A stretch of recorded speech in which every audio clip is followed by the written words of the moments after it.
अब देखिए जैसे आपको इसके क्वेश्चंस करने हैं। For which value of a and b does the following pair of linear equations have an infinite number of solutions.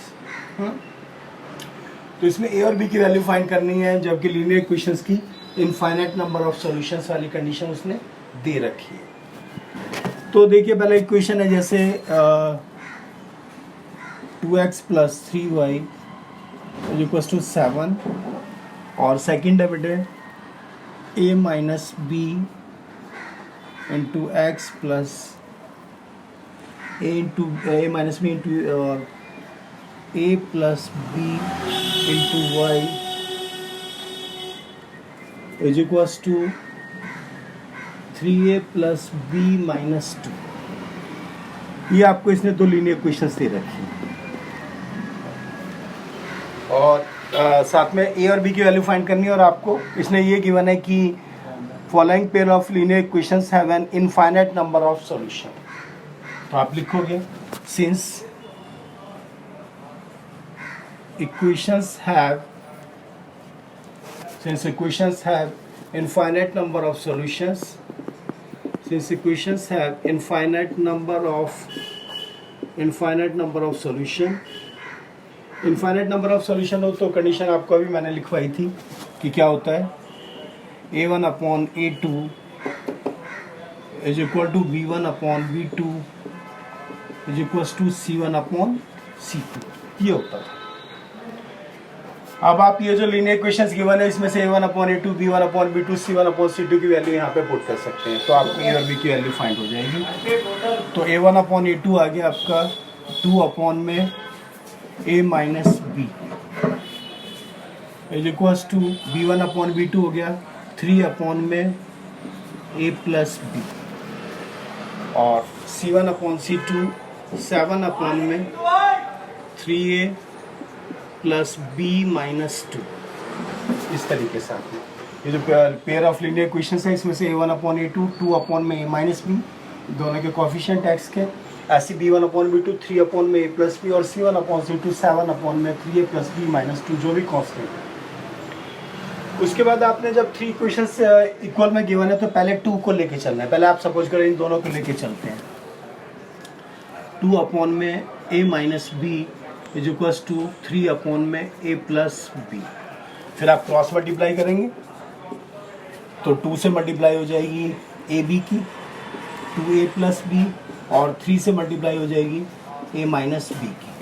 अब अगर इसके अंदर मल्टीप्लाई की जाए तो 2 की ए से की तो 2a + 2b = 3a - 3b। इस तरीके से आपने इसके अंदर मल्टीप्लाई कर दी। उसके बाद 2a - 3a 3a को आप इधर लेके आते हैं उसका साइन चेंज हो जाता है। -3b तो ऑलरेडी इस तरफ है, -2b को इधर लेके आते हैं तो -2b। तो अब आपके पास है 2a - 3a मीन्स -a और इधर -3a और -3b - 2b तो -5b, क्योंकि माइनस माइनस आपस में ऐड हो जाते हैं लेकिन साइन माइनस का, तो माइनस से माइनस कैंसिल a = 5b। अब इसको आगे सिंप्लीफाई नहीं किया जा सकता क्योंकि इसमें से किसी एक की वैल्यू हमारे पास होनी चाहिए तभी हम दूसरे वेरिएबल की वैल्यू फाइंड कर सकते हैं। अब इसको आगे हम क्या करते हैं, फिर इन दोनों को इक्वल में रखते हैं।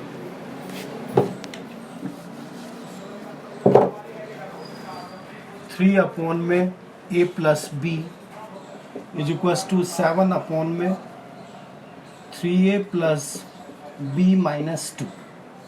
फिर आप वहाँ भी वही क्रॉस मल्टीप्लाई करते हैं, दोनों तरफ फ्रैक्शन है तो 3 से आपने 3a की तो 3 3 = 9a, 3 से b की तो 3b और 3 से -2 की तो 3 2 = 6।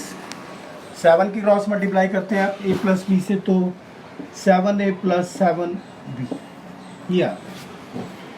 फिर उसके बाद इसको आगे सिंप्लीफाई किया तो सबको एक तरफ ले आते हैं।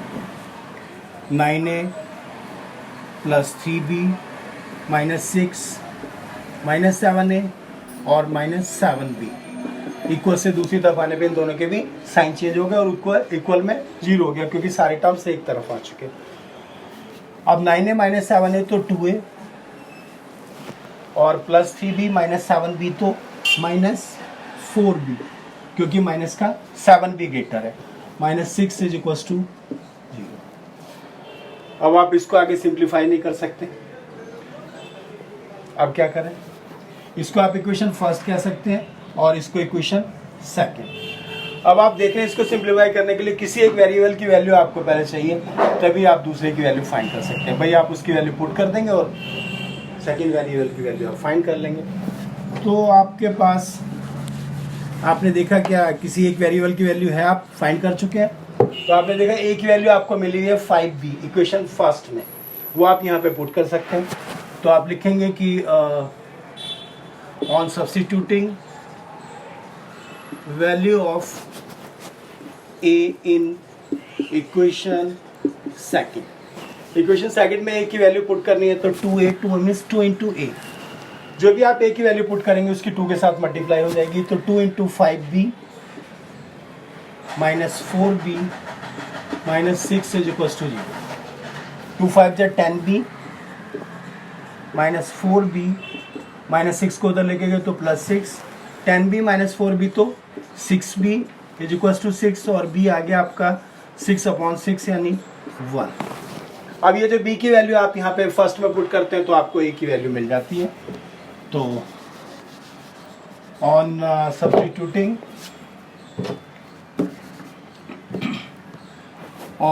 Substituting value of v in equation first, तो equation first a is equal to 5b, तो a is equal to 5 into 1 means 5। तो इस तरीके से आपने a और b की वैल्यू फाइंड कर ली।